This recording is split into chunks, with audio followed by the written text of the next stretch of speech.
Belly breathing being good for you is one of the biggest lies and myths that's prevalent within the fitness industry and space, whether it's within yoga, Pilates, weight training, or even just regular diaphragmatic breathing training. This is commonly referred to as a really good way to train your diaphragm and use it properly, but that's very mistaken. And in this video, I'm going to show you why. Now, I know me saying that is going to catch a couple of you off guard, and also it's going to ruffle some feathers.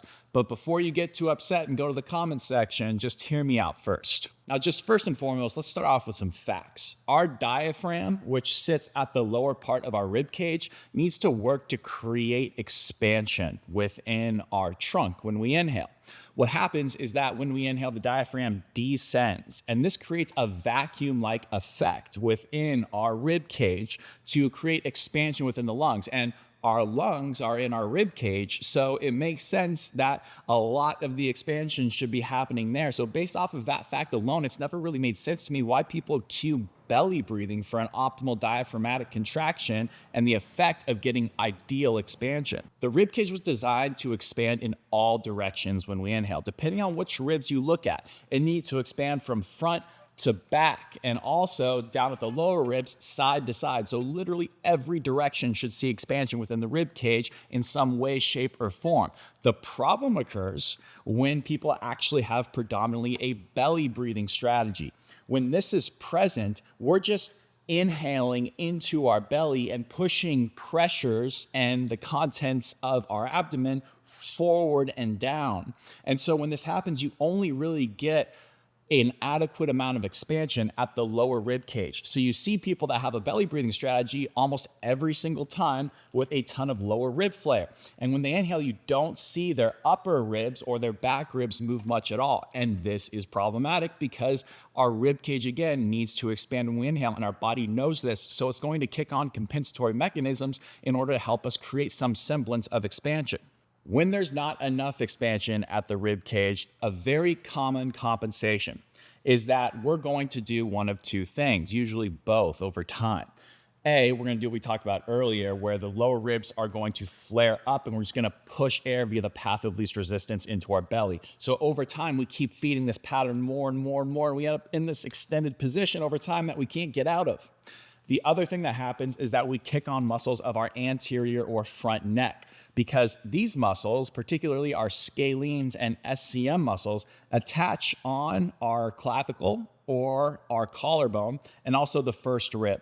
So these have leverage to pull and elevate the rib cage up, but by nature of that pull, it also pulls the head forward with it. So you oftentimes see people that have a poor breathing strategy and ability to expand their rib cage also have forward head posture, and this is one big reason why. And technically speaking, a belly breath is a diaphragmatic breath. And this is where the confusion often lies, because when the diaphragm descends, that action is going to push the contents of the guts and abdomen out. So yes, the diaphragm is assisting in that motion, and you are using your diaphragm to a certain extent, but it is not optimal. And if you have a suboptimal breathing strategy, there are all sorts of effects that can occur in your body. It can disrupt your blood pH levels. It can create changes within your posture, like we just talked about. It can create certain degrees of chronic anxiety in a fight or flight sympathetic state, and that can potentially lead itself into a whole host of other nervous system related issues. Basically, what I'm trying to say here is that the body knows that the rib cage needs to expand. Whether you know it or not, your body wants that to happen.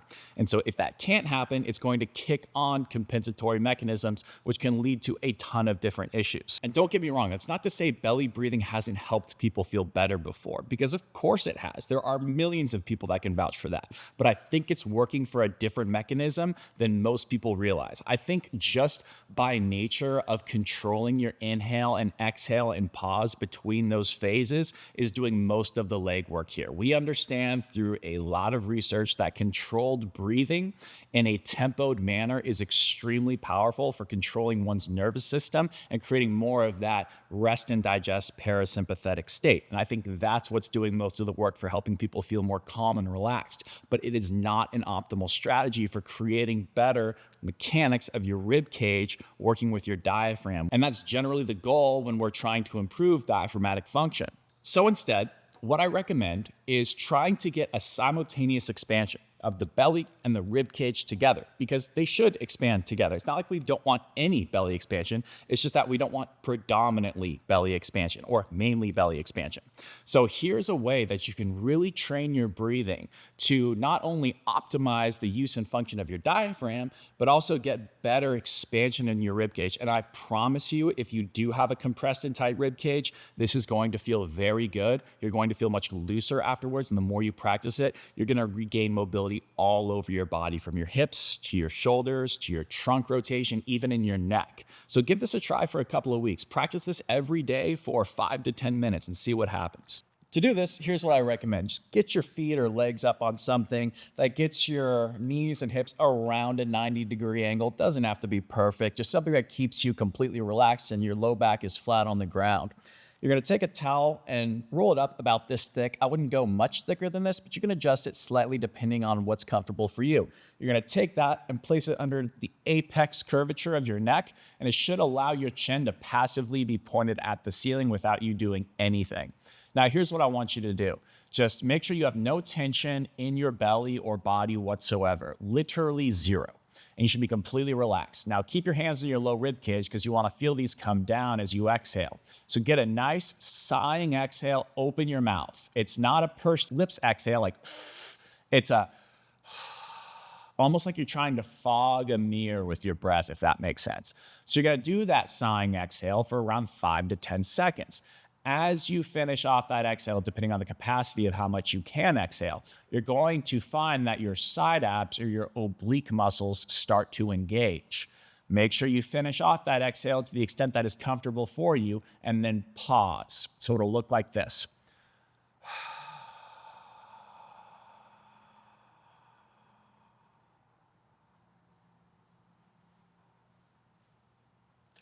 At the end of that, you're going to pause, close your mouth, and place your tongue on the roof of your mouth. The tongue on the roof of the mouth helps create a seal to provide better inhalation through the nose. So make sure you're pausing 2 to 3 seconds between the exhale and the inhale. You'll notice that gives you better expansion.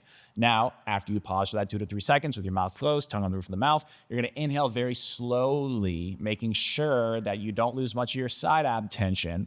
And the inhale is silent, so I should not hear you inhale. So it'll look like this.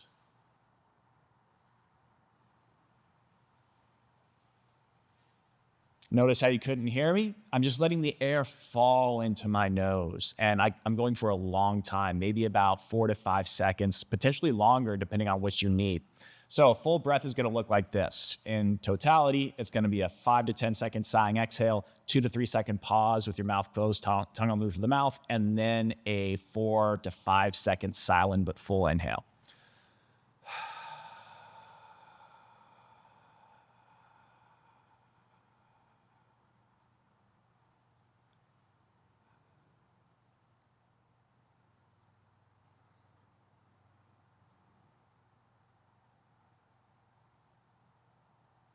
You know you're doing it right when you feel simultaneous expansion of your chest and a little bit of your back alongside your belly. You want to keep your side abs on around like a 3 out of 10 as you inhale. If you have a ton of rib flare, maybe up to about 5 out of 10. But just make sure that everything is synchronized and you're keeping your chin at the ceiling and you're never feeling your neck engaged. If you feel your neck engaged, you are inhaling way too hard, way too strong, way too fast potentially. So make sure that you're nice and relaxed. That's why we cue that silent inhale. Using this exact breathing strategy is literally the foundation of my beginner body restoration program. I cue this exact breathing pattern and variants of it with every single exercise that's corrective in nature within that program.